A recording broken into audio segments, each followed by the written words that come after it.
सोचिए, एमआईटी जैसी दुनिया की टॉप यूनिवर्सिटी में एडमिशन मिलना, क्या खुशी होती होगी, है ना। खासकर एक छात्र और उनके अप्रवासी भारतीय परिवार के लिए। मतलब यहीं से तो भविष्य बनता है ना। हाँ, बिल्कुल। एमआईटी तो हमेशा से इनोवेशन मतलब नई खोजों का केंद्र रहा है। कंप्यूटर हो, एआई हो, मेडिकल उपकरण, यहाँ तक कि स्पेस एक्सप्लोरेशन में भी एमआईटी का योगदान बहुत बड़ा है। सही कहा। लेकिन हाल ही में इसी एमआईटी में ग्रेजुएशन सेरेमनी के वक्त कुछ ऐसा हुआ जिसने इसे सुर्खियों में ला दिया। आज हम मेगा वेमुरी के मामले पर थोड़ी गहराई से बात करेंगे। एमआईटी की वो स्टूडेंट जिन्हें अपनी ही ग्रेजुएशन सेरेमनी से रोक दिया गया। हाँ, ये जरूरी है। हम देखेंगे कि असल में हुआ क्या, इसके पीछे की भावनाएं क्या हैं और इसके आगे क्या नतीजे हो सकते हैं। तो मेगा वेमुरी एमआईटी में कंप्यूटेशन और कॉग्निशन, साथ ही भाषा विज्ञान में डबल मेजर कर रही थी। क्लास प्रेसिडेंट भी थी और उन्हें स्टूडेंट मार्शल भी चुना गया था। मतलब काफी एक्टिव स्टूडेंट। हाँ, बिल्कुल। लेकिन फिर 29 मई को ग्रेजुएशन सेरेमनी वाले दिन उन्होंने स्टेज पर आकर एक पहले से तय नहीं, करीब 4 मिनट का भाषण दे दिया। वो एक लाल कफिया पहने थीं, जिसे अक्सर लोग फिलिस्तीनी एकजुटता से जोड़कर देखते हैं। अच्छा। और अपने भाषण में उन्होंने एमआईटी के इजराइल के साथ जो रिसर्च संबंध है, उन पर सवाल उठाया और ये भी कहा कि संस्थान फिलिस्तीनी लोगों के नरसंहार में, ये उनके शब्द थे, उसमें शामिल है। और ये भी सुनने में आया कि उन्होंने अपने साथियों से कहा, आपने दुनिया को दिखाया कि एमआईटी एक स्वतंत्र फिलिस्तीन चाहता है। और भाषण के बाद तालियां भी बजी। हाँ, ऐसा हुआ। लेकिन इसके फौरन बाद ही यूनिवर्सिटी की चांसलर मेलिसा नोबल्स, उन्होंने वेमुरी को बता दिया कि उन्हें ग्रेजुएशन में मतलब स्टेज पर चलने की इजाजत नहीं मिलेगी। तो यूनिवर्सिटी का क्या कहना था इस पर? एमआईटी ने कहा कि ये फैसला इसलिए लिया गया क्योंकि वेमुरी ने जानबूझकर मतलब बार-बार आयोजकों को गुमराह किया और फिर स्टेज का इस्तेमाल एक विरोध प्रदर्शन के लिए किया। इस मामले में एक और पहलू ये भी है कि कुछ रिपोर्ट्स के मुताबिक एमआईटी को 2020 से 2024 के बीच इजरायली संस्थाओं से करीब $2.8 मिलियन की फंडिंग भी मिली है। हाँ, ये भी एक जरूरी संदर्भ है। दूसरी तरफ वेमुरी का कहना था कि उन्हें सेरेमनी छूटने का कोई अफसोस नहीं है, लेकिन उन्होंने यूनिवर्सिटी की आलोचना की कि भाई बिना किसी सही प्रक्रिया के उन्हें सजा दी गई। और ये सब हो रहा है उस माहौल में जब अमेरिका के कई कैंपस में फिलिस्तीन के समर्थन में बड़े विरोध प्रदर्शन चल रहे हैं। एमआईटी की प्रेसिडेंट सैली कॉर्नब्लूथ पर भी पहले ऐसे मुद्दों को लेकर दबाव रहा है। यहां तक कि अमेरिकी हाउस स्पीकर माइक जॉनसन ने भी वेमुरी के भाषण की आलोचना की। बिल्कुल। अब इन सब तथ्यों से थोड़ा हटकर देखें तो इसका एक मानवीय पहलू भी है जो बहुत गहरा है। जरा सोचिए, एक तरफ एमआईटी में एडमिशन मिलने की वो जबरदस्त खुशी, हाँ। फिर 4 साल की वो कड़ी मेहनत, दिन रात की पढ़ाई, और फिर ठीक ग्रेजुएशन के वक्त जब सब सेलिब्रेट करने वाले होते हैं, तब ये टकराव। ये भावनाओं का कैसा उतार चढ़ाव होगा। और ये सिर्फ स्टूडेंट की बात नहीं है।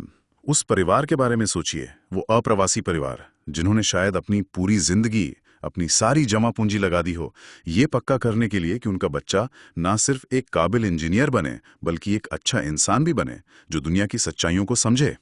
उनके सपने, उनकी उम्मीदें, और फिर अचानक ये सब। सही कहा आपने।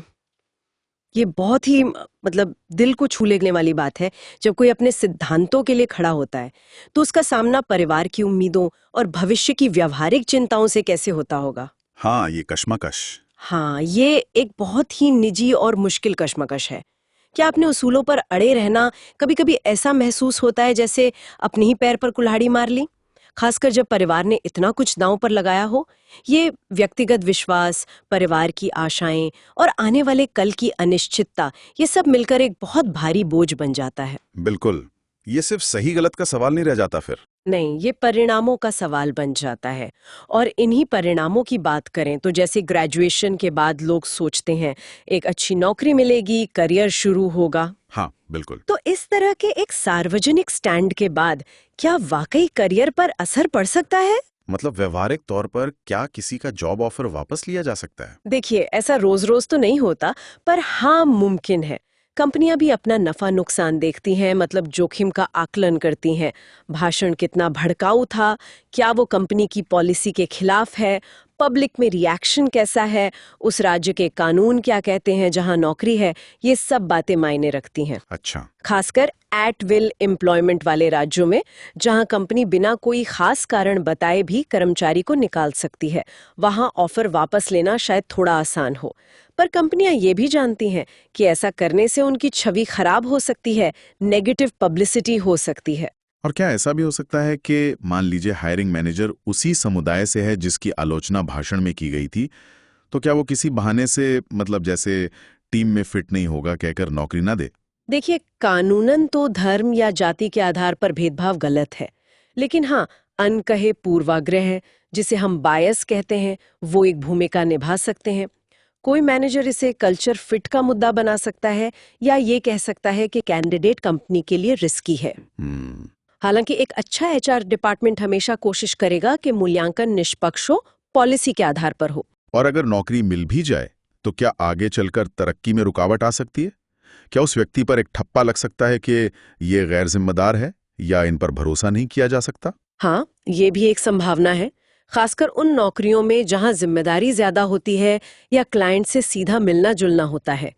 अगर मैनेजमेंट को ये डर हो कि भाई ऐसी घटना दोबारा हो सकती है, तो हो सकता है वो चुपचाप उस व्यक्ति को कम महत्वपूर्ण भूमिकाओं में रखें। अच्छा। ये इस पे भी निर्भर करता है कि कंपनी खुद मुखर विचारों को कैसे देखती है। क्या वो इसे खराब फैसला मानते हैं या सामाजिक जागरूकता? कुछ कंपनियां मुखरता को अच्छा मानती हैं, कुछ नहीं। तो भाषण का कंटेंट, कानून, कंपनी की अपनी साख और वो ग्रेजुएट खुद इस स्थिति को कैसे संभालता है, ये सारी चीजें मायने रखती हैं।